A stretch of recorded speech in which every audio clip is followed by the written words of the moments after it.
ตภัณฑ์ปัจจัยวิชีสำหรับถอดผิวย่นនិងសម្រាប់ថតក្នុងកម្មវិធីទូរទស្សន៍ផ្សេងៗព្រមទាំងកម្ម Blackmagic Design ត្រូវបាននាំចូលផ្ដាច់មុខដោយក្រុមហ៊ុន WNH មកកាន់ទីផ្សារប្រទេសកម្ពុជាជាផ្លូវការ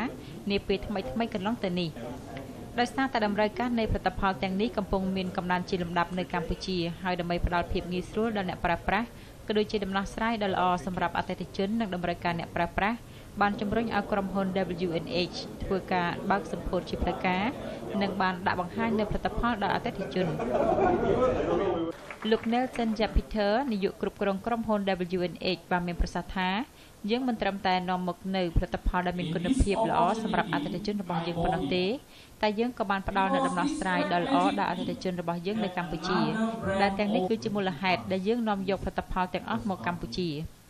លោកហៀងឈុនហេងអ្នកជំនាញការផ្នែកបច្ចេកទេសនៃក្រុមហ៊ុន WNH ក៏បានឲ្យដឹងផងដែរថាចំពោះផលិតផល Blackmagic Design គឺផ្ដោតសំខាន់ទៅលើផលិតផលក្នុងខ្សែភាពយន្តនិងក្នុងស្ថានីយទូរទស្សន៍ដូចជាកាមេរ៉ាសម្រាប់ថតកុនកាមេរ៉ាសម្រាប់ថតក្នុងស្ទូឌីយោនិងសម្ភារៈផ្សេងៗទៀតដែលទាក់ទងទៅនឹងការថតកុនដោយមិនមានផលិតផលសម្រាប់ថតរូបភាពនោះទេហើយផលិតផល Blackmagic Design គឺជាផលិតផលដើមរបស់ប្រទេសអូស្ត្រាលីដែលត្រូវបានចែកចាយជាច្រើនប្រទេសដូចជាអាមេរិកជប៉ុននិងសិង្ហបុរីជាដើម។